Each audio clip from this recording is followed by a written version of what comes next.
Dawn broke with a sharp cry that cut across the village like a blade. The sound rolled fast, waking every ear and stirring feet from every doorway. Warriors rushed forward at once, shields lifted high, while women pulled children behind them with shaking hands. A shout rose at the gate. "Open up, she brings weapons." People ran toward, the voice eyes widened, breath held tight. All waited for the bride who dared to bring trouble on the morning of her joining. Through the rising dust, a lone figure walked forward, carrying a long spear in one hand and two bright swords strapped across her back. Murmurs jumped from mouth to mouth. Why does a bride bring weapons? Is she here for war? The warrior bride stood firm. "I will not be weak in marriage." An elder stepped out from the crowd, staff lifted, blocking her path. Marriage is not a battlefield. She did not bow. Then why do brides fall every year? Gasps spread. The truth stung, and all knew it. Another figure arrived then, breath-quick eyes filled with confusion at the sight of his bride standing armed before the people. Silence stretched. Tension grew. The crowd leaned in, waiting for anyone to answer the questions, hanging like smoke. Before a word could arise, a long horn blasted from deep within the forest. The sound shook the ground and shot fear through every heart. Drums answered the horn with fast, heavy beats. Panic swept the crowd. Children cried. Warriors shouted. The bride gripped her spear tighter. It has begun. The elders gathered fast, calling for a council meeting as the horn's echo faded. A message was sent for the bride to step forward. She was ordered to speak, to explain why she came armed on the day meant for peace. The council hut grew tense as the warrior bride stepped inside with her spear still in her hand. No one breathed easy. Every eye followed the blade. The oldest voice rose first, firm and steady. "Why? All the weapons?" The question hit hard, but she did not pause. "Someone is hunting me." A sharp frown came from the one meant to stand by her side. "You should have told me first. Would you even believe me?" The elders looked at one another with quiet worry. Their eyes shifted like dry leaves in wind, unsure where truth rested. She spoke fast, cutting her story into short pieces, the way fear sometimes speaks. They came on harvest night. They watched from the dark. They carried black cloth on their blades. The hut stiffened when she added, "I heard them say, she will die before marriage." The one beside her tightened his jaw at the mention of a lost brother. Old pain moved like a shadow across his face. The bride stepped back as the weight of the room pressed against her. Cold eyes followed her, judging her strength and her fear. A friend reached for her arm, pulling her aside. "You know, only half of what happened that night." The words cut deep. The groom felt the sting of insult, thinking she trusted everyone except him. His chest rose with hurt he could not hide. The bride stayed guarded. She feared the secret he still carried and the danger tied to his silence. Low whispers filled the hut. A bride with danger behind her. A bride who brings war. A bride watched by shadows. Before the whispers could deepen, a scout burst in, breath shaking from the long run. The forest attackers left a sign. They want the bride. Shock rolled through the hut as elders rose to their feet. Some reached for sticks, others for wisdom, none knowing which would save them. The bride lifted her sword. Her grip tightened. Her stance sharpened. She stood ready, because the hunt had already begun and she knew she would not run. Strange footprints cut through the soft earth along the east path. Hunters leaned close, fingers tracing each mark, whispering urgently, "These prints are not from our people." A spear wrapped in black cloth thudded against the door, startling the house. A small message dangled from it. The words were sharp. "You cannot hide here." The elders gathered quickly, drums beating warnings into the waking village. Questions flew and eyes searched for answers. "I will hunt them before they hunt us." A voice rang out boldly, cutting through the murmurs. "You will not leave this village," came the warning, fierce and commanding. "If danger runs at me, I will run back," came the reply, steady and fearless. Silent shadows moved beneath the moon. One figure slipped away from the hut, feet soft against the earth. Across the riverbank, another watched in the dark. A meeting with a masked figure stirred unease. The warning came fast, whispered and urgent.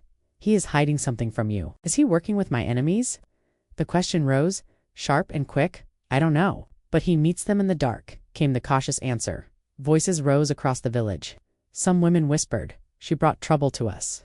Men argued loudly, "Her mouth is too sharp for peace." "I did not bring danger. It walks with me." The answer cut through the chatter, unwavering. A child stepped forward, hands shaking, voice barely rising. "I saw him carry a spear with black cloth." Gasps spread. All eyes turned. The one accused raised his hands, denying everything. Yet another watched closely, eyes sharp, trust withheld. Tension hung in the village square like a storm cloud. Night fell. Firelight flickered in the wind, and the air grew heavy with dread. A scream tore across the darkness. "They're attacking the outer fields." Smoke rose beyond the gate, and drums pounded, sounding the alarm. The spear was lifted once more, grip firm and ready. The fight had begun.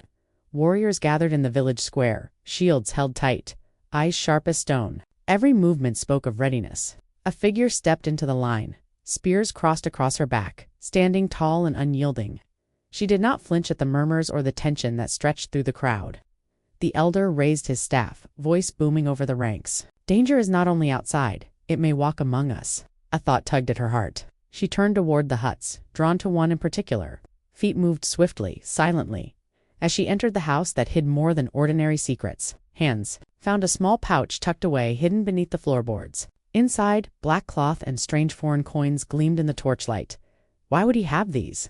The whisper cut through the quiet, sharp and questioning. The door opened with a sudden creak. He froze, eyes wide, seeing the pouch in her hands. "Tell me the truth," came the demand, unwavering. "It is not what you think," came the reply, cautious and heavy. She pointed to the black cloth. "Then speak." A pain long carried spilled out. "They took my brother years ago." The confession hung in the air. He admitted meeting the shadow band, walking dark paths only to keep the boy alive. The question fell hard, slicing through the tension. "Did you let them hunt me because of this?" Silence answered. No words, no excuses. Only eyes that spoke of burden and regret. The quiet pressed heavier than any sword. She realized then that some silences cut deeper than truth. Outside, drums thundered like the heartbeat of the earth. Alarms spread through the village, echoing through every corner. Shouts rose from the warriors, loud and sharp. "They are at the gate." Torches flared, fire and shadow dancing together as the shadow band charged into the night. Spears were lifted, the grip was tight, every breath sharpened. The climax had arrived, and the fight would not wait. Screams tore through the village as smoke curled into the sky.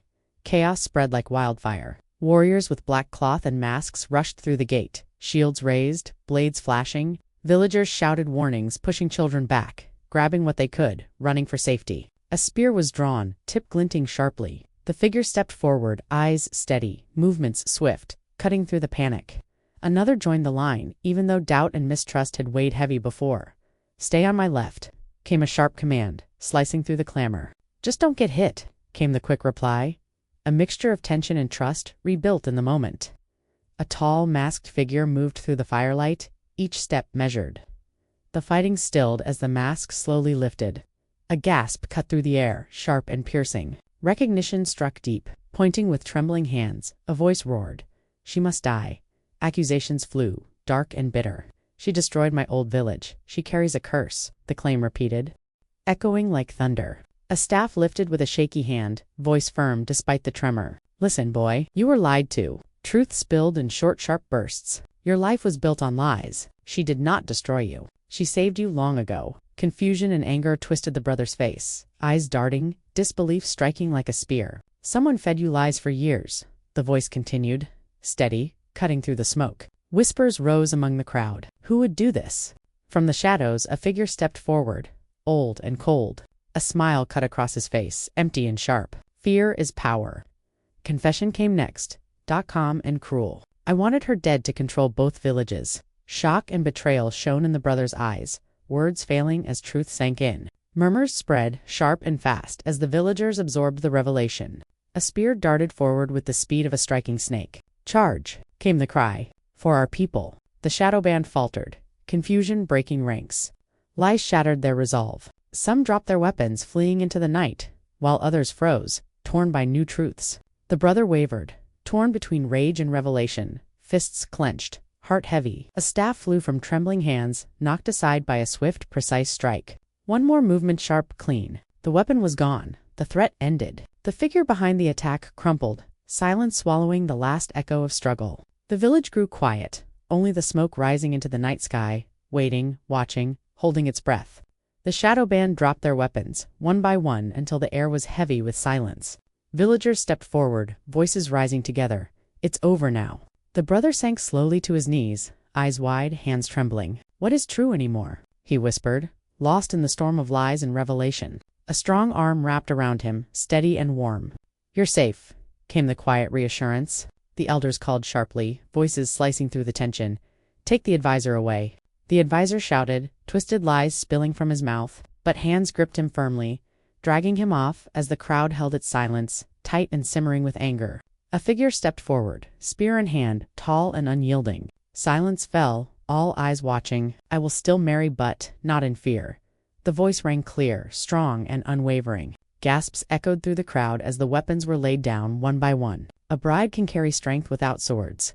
The words followed, ringing with truth. Women in the crowd nodded, whispers rippling like gentle wind. "She is right." The elders smiled, the weight of dread lifting from their shoulders. "Let peace begin here," they said, voices warm and steady. Drums began a soft, steady beat. People gathered, laughter and light voices threading through the moment. Friends teased, jokes bouncing through the air to soften the heaviness of days past. "You sure you don't want your spear?" Came a teasing challenge, sharp and playful. "Not today," came the laugh, bright and clear, echoing over the relieved crowd. Children ran through the gathering, tossing flower petals, their small hands scattering color across the earth. The elders raised their hands, blessing the union with words of warmth and hope. Voices strong, hearts open. The brother lowered his head, voice small and heavy with remorse. "I'm sorry. We start again," came the answer, steady and forgiving, bridging the past and the future. The village breathed as one, long and deep, letting the tension of fear drift away like smoke on the wind. The drums shifted, now a happy rhythm that carried through the village, steady and bright. Night fell softly, calm and warm. As new light spread across the people, the village whole again, ready for the dawn of peace. Two figures sat beside the quiet fire, its glow flickering over tired faces. "You fought with your heart, not just your hands," came the calm voice, steady and true. Eyes traced the empty spear rack, fingers brushing the air where weapons had rested. "Weapons do not protect the heart," came the soft answer, firm with meaning. "Truth cuts deeper than any sword." The reply came, carrying the weight of battles and revelations. Nearby, two young girls whispered, voices small and curious. "Is the danger gone?" "Truth is our strongest shield," came the quiet but certain answer, carrying reassurance across the firelight. A figure approached with a staff, steps deliberate and commanding. "When lies lead, even family becomes enemies." The words fell heavy and honest. "And when truth rises, even enemies can become family." The next words followed, bridging past mistakes and future hope. A nod came, slow and steady.